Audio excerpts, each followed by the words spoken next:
Voltamos a falar da grande preocupação que nós temos hoje, pelo menos de curto prazo, aqui no mercado brasileiro, que é a questão das contas públicas. Nós estamos em contato com o Juan Jensen, que é sócio e economista-chefe da 4E Consultoria. Juan Jensen, boa tarde. Olá, Denise, boa tarde.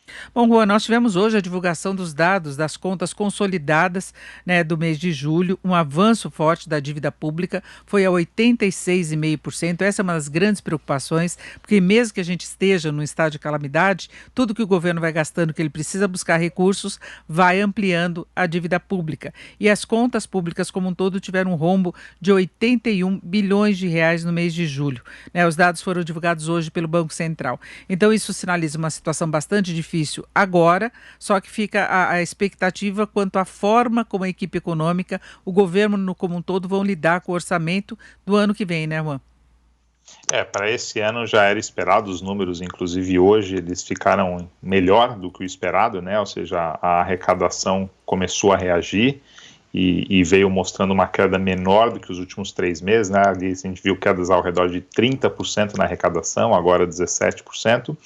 E na parte de despesa também uma execução um pouquinho menor, mas é um rombo que vai continuar aumentando, Denise, a dívida vai continuar subindo, pelo menos até o final desse ano, comecinho do ano que vem.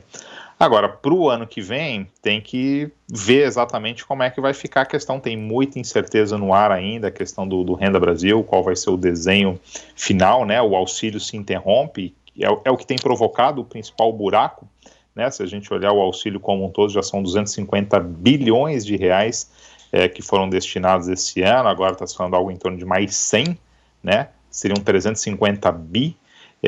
E para o ano que vem a gente tem uma situação ainda de atividade deprimida, ou seja, a atividade não retoma ainda os patamares do pré-crise, o que faz com que a arrecadação não volte, mas a gente ainda tem o teto vigente, né? O que dá ainda alguma garantia, se não houver qualquer alteração em relação a isso, de que os números fiscais começam a melhorar. Mas a execução fiscal tem um problema grande, que vai ser lidar com uma taxa de desemprego muito, muito grande, né? A taxa de desemprego que ainda não subiu, vai subir ainda, porque as pessoas foram demitidas, perderam seu emprego, perderam a sua fonte de renda e ainda vão voltar ao mercado de trabalho, né? Os números de julho já devem mostrar uma alta da taxa de desemprego, mas no ano que vem a gente vai ter um contingente grande de pessoas desassistidas, que viveram ao longo deste ano, estão vivendo por conta do auxílio e vão precisar de algum suporte do Estado em 2021. E hoje esse desenho de como resolver isso não tá devidamente pronto. Agora, Juan, o governo divulgou agora há pouco o orçamento previsto para o ano que vem, a proposta orçamentária, né? E sempre chama muita atenção a questão, por exemplo, de salário mínimo, que tem um peso significativo nas contas do governo. Quando a gente se pensa, por exemplo, na Previdência, tem peso também nas contas de estados e municípios. E o governo está propondo o salário mínimo em R$ 1.067 a partir de janeiro do ano que vem.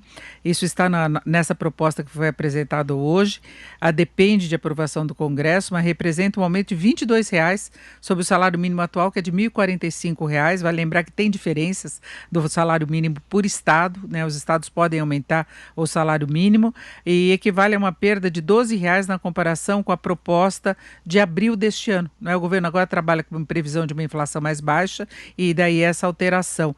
Então ele está com essa preocupação, por exemplo, em relação ao salário mínimo, em relação a outras contas. Na verdade, no orçamento ele tem que seguir o que tem de previsão de receita, né, Juan?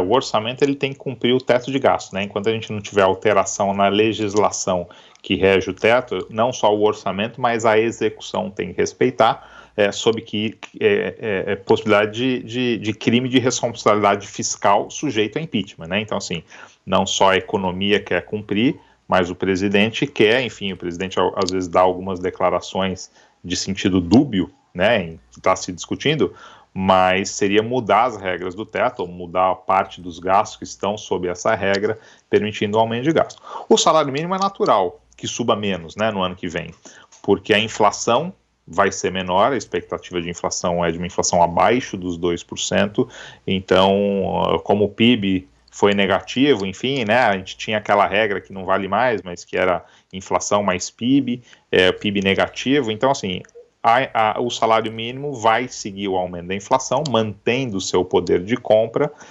mas a questão que está por trás do teto e da execução, no fundo, do quadro, né, do orçamento público e do quadro fiscal como um todo, requer que a gente debata temas que vão ser temas de discussão no ano que vem, que é o que fazer aí com contingência. O desemprego subiu muito pouco ainda, né? O desemprego estava ali 11, 11,5, subiu para 13, 13,5, mas essa taxa de desemprego deve alcançar mais de 18% ao final deste ano, começo do ano que vem, né? E é o que fazer com esses 17, 18, 20 milhões de desempregados que tinham renda ao longo de 2020, perderam seu emprego, sobreviveram por conta do auxílio e vão precisar de uma ajuda adicional do Estado brasileiro ao longo do ano que vem. É como fazer com que essas pessoas recebam recursos sem acabar com o teto, ou seja, respeitando o limite, respeitando uma consolidação fiscal que volta a ser feita, tem que ajustar nas contas, ou seja, vai ter que gastar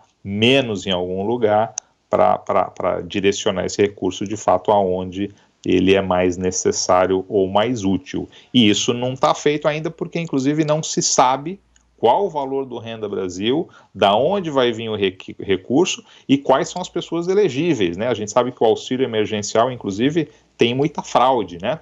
São 65 milhões de beneficiários do auxílio emergencial. É mais do que 25% da população brasileira, né? Então, assim, não é só aquele que de fato perdeu o emprego e perdeu a sua renda, mas muitos que não tinham renda ou que eventualmente estavam fora do mercado de trabalho, se qualificaram para receber o auxílio e seguem recebendo e vão seguir recebendo se há uma postergação desse auxílio, que ainda não está, inclusive, definida. Mas é um gasto que certamente não tem como continuar no ano que vem, porque esse ano vai custar aí 10 pontos do nosso PIB, e como dívida, né, como fluxo de gasto, e que vai virar dívida, e que é o grande responsável pelo aumento do nosso endividamento, né, que tem que ser feito, né, Denise, por conta da situação que a gente está vivendo, mas a partir do momento em que você consegue controlar a pandemia, você tem que voltar a fazer o ajuste fiscal, dado que as nossas contas já não estavam em boa situação antes dessa crise chegar. Nós ouvimos o economista Juan Jensen, que é sócio-diretor da 4E Consultoria. Juan, muito obrigado, uma boa tarde. Obrigado, Denise. Espanha, um abraço.